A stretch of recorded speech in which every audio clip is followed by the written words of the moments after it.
Desde el fondo del mar, del más alto lugar, del más hondo abismo, te alabaré desde mi corazón, fuerte o débil esté cada instante de mi vida,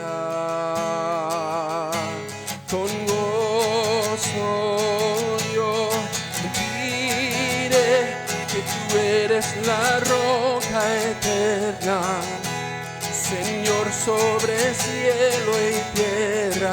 Tú eres Dios, que toda criatura adore, que toda nación se postra a ti, Señor, tú eres Dios. Desde el fondo del mar, del más alto lugar, del más hondo abismo, te alabaré desde mi corazón,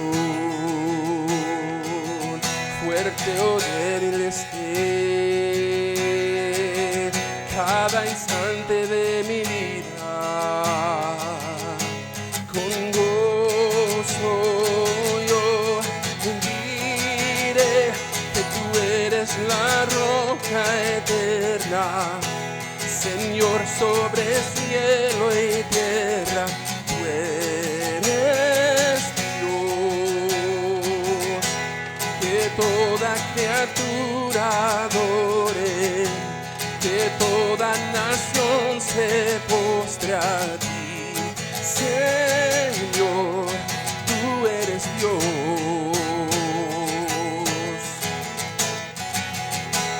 que tú eres la roca eterna, Señor sobre cielo y tierra. Tú eres Dios, que toda criatura adore, que toda nación se postre a ti, Señor, tú eres Dios,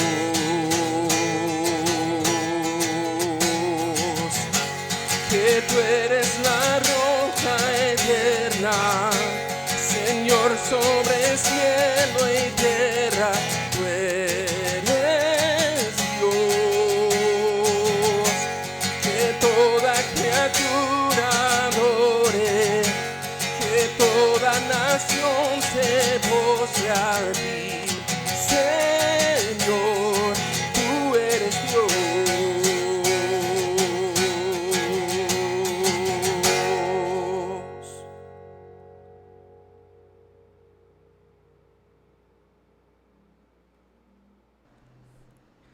Vamos a orar ahora mismo para poner en las manos de Dios este tiempo devocional, y también si tú tienes alguna petición personal que quieras traer ante Dios, tú puedes hacerlo al orar junto a mí. Ora allí donde estás. Bendito Padre Celestial, te damos gracias por este tiempo que nos permites acercarnos a tu palabra. Te pedimos que este tiempo pueda ser usado para la edificación de nuestras vidas, para perfeccionar, Señor, nuestro carácter, para perfeccionar nuestra vida espiritual, nuestra comunión contigo, para perfeccionar también lo que nosotros somos y hacemos, Señor, en el contexto de la comunidad de fe, tu iglesia.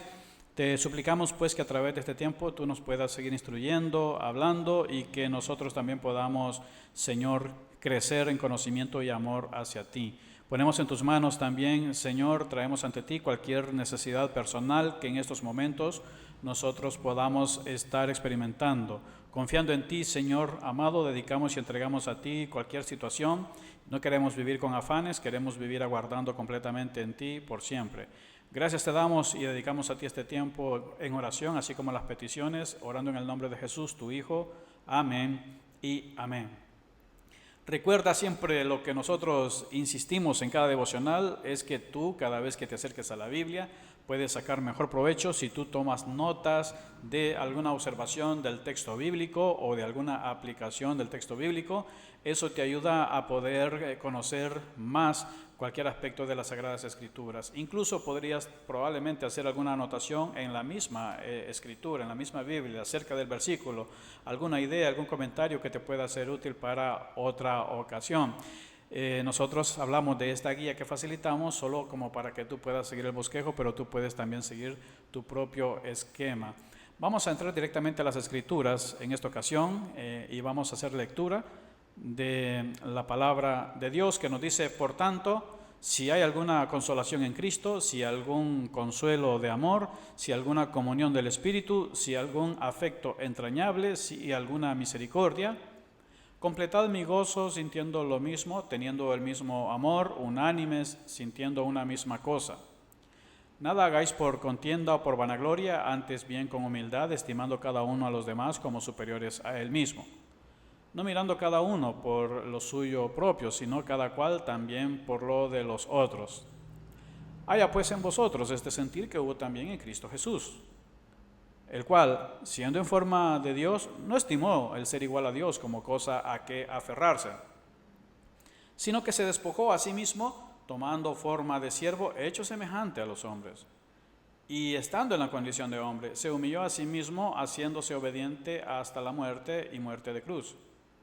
Por lo cual Dios también le exaltó hasta lo sumo y le dio un nombre que es sobre todo nombre, para que en el nombre de Jesús se doble toda rodilla de los que están en los cielos y en la tierra y debajo de la tierra, y toda lengua confiese que Jesucristo es el Señor, para gloria de Dios Padre.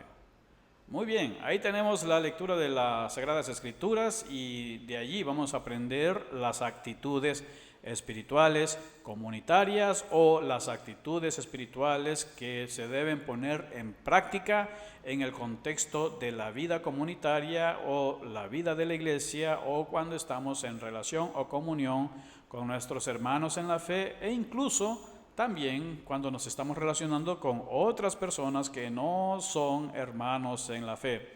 ¿Cuáles son esas actitudes espirituales comunitarias que la Biblia espera de nosotros? ¿Cuáles son, en este caso particular, porque puede haber muchas realmente, pero en este caso particular, cuáles son esas actitudes que deberían de ser distintivos de nosotros a partir de la lectura bíblica que hemos realizado previamente? Bueno, entremos en materia y en el primer aspecto o enseñanza en este devocional vamos a ver la importancia de una actitud de unidad.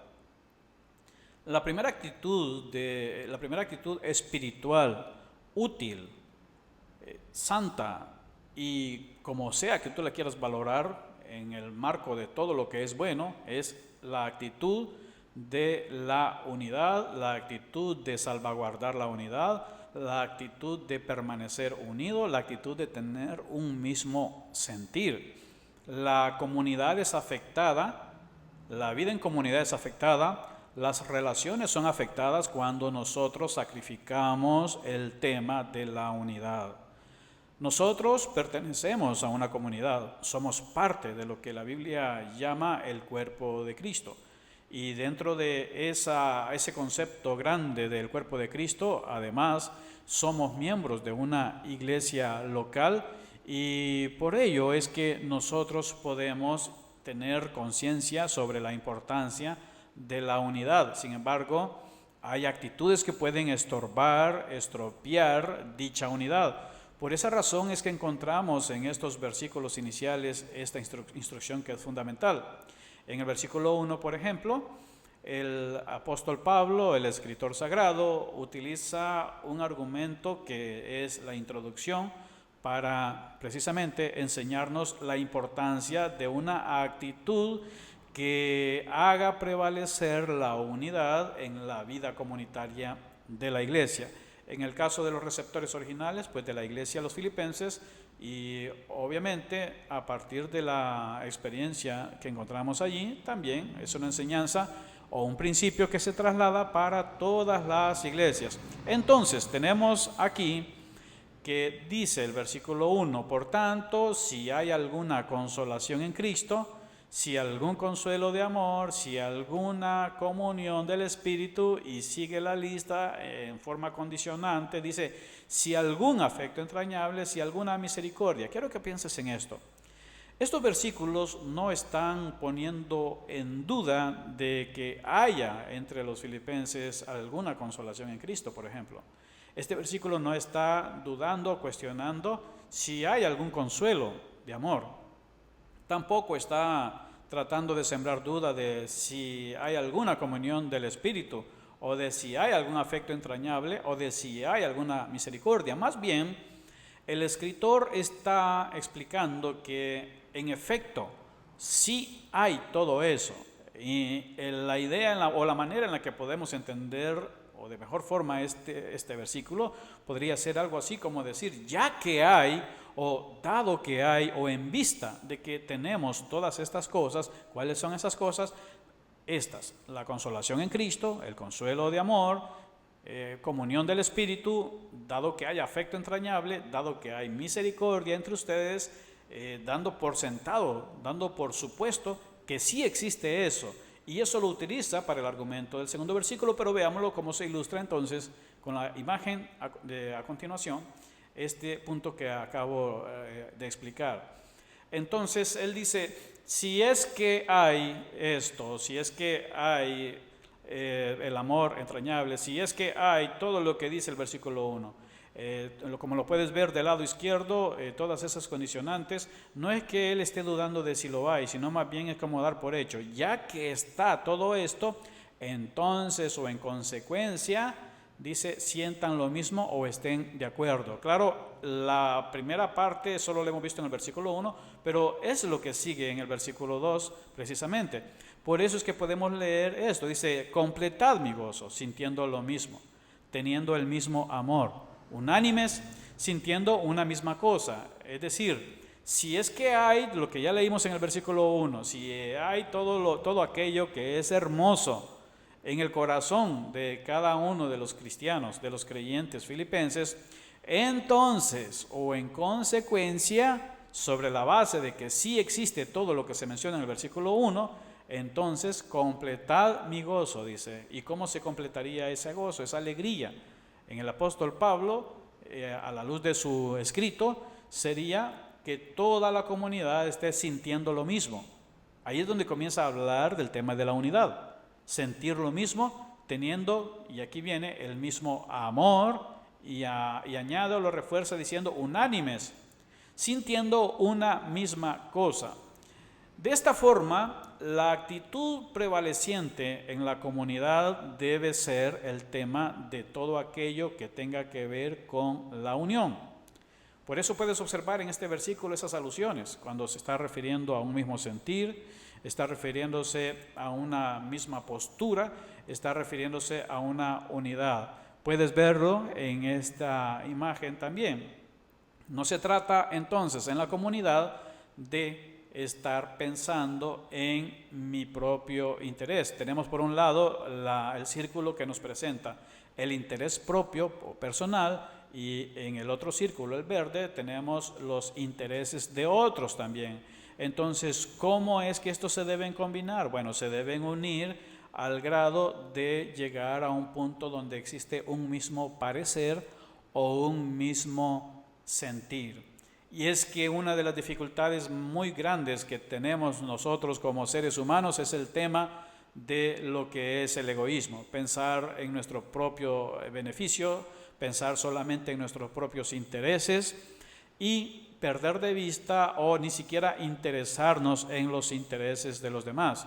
La sociedad está organizada o funciona de tal forma que cada quien vive velando por su propio bienestar, por sus propios intereses, y no hay una preocupación, no hay una sensibilidad hacia el sentir o intereses de los demás.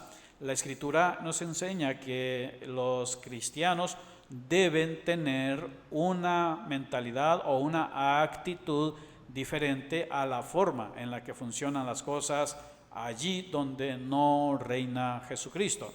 Entonces, nosotros debemos, primeramente, en cuanto a las actitudes espirituales, en la comunidad de fe, nosotros debemos cultivar o vivir y practicar esa actitud relacionada a lo que es la unidad entre los hermanos. En segundo lugar, vamos a ver también la importancia o el lugar que tiene una actitud de humildad. De hecho, sin la actitud de la humildad es muy difícil que nosotros podamos tener una actitud de unidad, porque sin la humildad nosotros no vamos a pensar en los demás, estaremos enfocados siempre en nosotros mismos, como si somos nosotros los únicos que existimos o como si somos nosotros los únicos que merecemos algo de los demás, la ayuda de los demás, la atención de los demás, o como si son solo nuestros derechos los que deben prevalecer.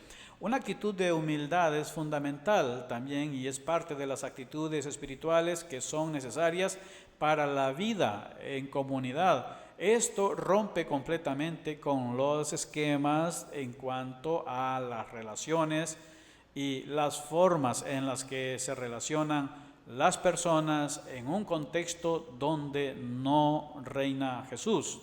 Entonces, fuera del contexto de la iglesia, puede que las cosas sucedan así, pero la Biblia nos está enseñando que nosotros debemos tener actitudes espirituales porque eso fortalece a lo que es la comunidad de fe, la comunidad espiritual. Y vimos la importancia de la actitud de la unidad.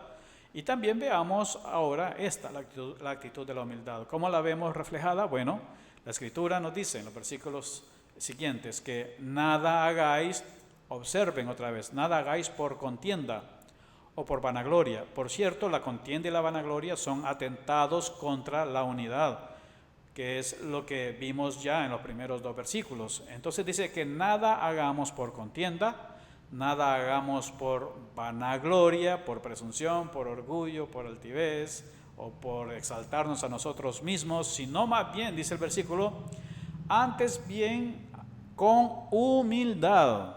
¿Y cómo sería esa manifestación? Porque podemos decir sí, con humildad, pero ¿qué se entiende en este contexto como humildad? ¿Qué entendemos sobre este principio, sobre esta actitud? ¿Cuál es la manifestación de una persona que tiene humildad? ¿Cómo se nota? ¿Cómo se refleja en su conducta, en su comportamiento? Bueno, aquí viene un punto inicial en este mismo versículo. Dice, estimando cada uno a los demás como superiores a él mismo. ¡Wow! Esto va en contra de la naturaleza humana. Esto va en contra del espíritu de autonomía que nos gusta tener o con el que nos gusta funcionar. Esto va en contra con la autosuficiencia a la que nos impulsa o empuja la vida en sociedad. Aquí nos está enseñando que la humildad en este caso se reflejaría teniendo una estimación o una valoración cuando me relaciono con los demás, de verles como superiores a mí mismo. No dice que yo soy inferior, no está diciendo eso. De hecho, la Biblia enseña que somos de un mismo valor.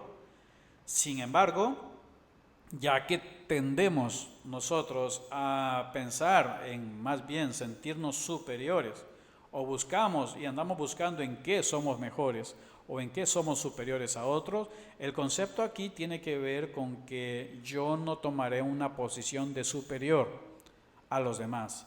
Al contrario, debería de estimarles a los demás con una alta valía, con una alta estima, de tal forma que mi actitud se vea reflejada en la manera en la que yo me relaciono con ellos. De esa manera, yo evitaré, por ejemplo, la vanagloria, yo evitaré la contienda. En el versículo siguiente, en el versículo 4, encontramos una extensión de este mismo principio, cuando dice, no mirando cada uno por lo suyo propio. Fíjate, si tú quieres saber de qué manera o cómo tú puedes hacer o pensar de los demás como superiores a ti, es decir, aquí está una ampliación de la idea. Debemos nosotros cuando veamos a los demás, no debemos ver nada más como velando por lo nuestro, por lo propio, sino cada cual también por lo de los otros. Esto es humildad. La humildad es no enfocarme en mí, sino abrir espacio en mi corazón, en mis intereses, abrir allí un lugar para los demás, para los intereses de los demás, para el bienestar de los demás, para lo que sea bueno que tenga que ver con los demás. La humildad me lleva a pensar no en mí, sino en los demás. La humildad me lleva no a enfocarme o a centrarme en mí, sino a centrarme en los demás, en velar, en observar, en asegurarme también por lo bueno o el bien que los demás también deben recibir. De allí que podemos ver este ejemplo, o más bien este principio, ilustrado de esta forma. Así entonces el argumento es que nosotros, desde como leímos desde el versículo 2 y ahora ya hasta el versículo 4, debemos ser de un mismo sentir. Eso lo leímos en el versículo 2, que tenemos que ser de un mismo sentir, como lo ves allí en la primera línea, tal cual lo estamos leyendo. Debemos ser de una misma forma, ser de un mismo sentir. ¿Y cómo sucede eso? Bueno, sucede teniendo el mismo amor, siendo unánimes, no haciendo nada por contienda o por vanagloria. Además, estimando cada uno a los demás como superiores, también no mirando cada uno por lo suyo propio, sino, al contrario, cada cual también por lo de los otros. A eso somos llamados. Hasta este momento los versículos iniciales han abordado estos puntos.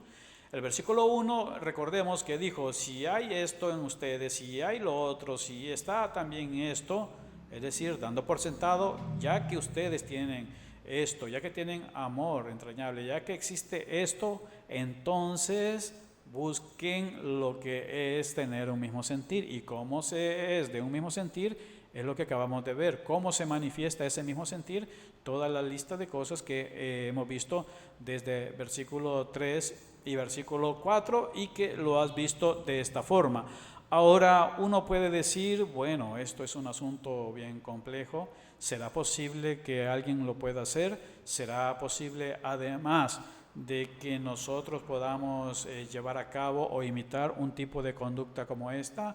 O en concreto también podemos preguntar de qué manera es que esto podría llevarse a cabo, y es precisamente donde entra la tercera enseñanza de este devocional, y que tiene que ver precisamente con una actitud de sacrificio. Recuerda, el tema es actitudes espirituales en la comunidad de fe o en la comunidad espiritual o en la iglesia, como sea que tú le quieras llamar, pero tiene que ver con las relaciones fraternas. Y hemos hablado de hasta ahora dos actitudes espirituales que son fundamentales. Hablamos de la actitud de la unidad, o esa predisposición a salvaguardar la unidad con los demás, ser de un mismo sentir en Cristo Jesús. Y por supuesto, también hemos visto hasta este momento el tema de las actitudes que también nos llevan a nosotros a pensar en los demás, como puede ser lo que se desglosa de la humildad.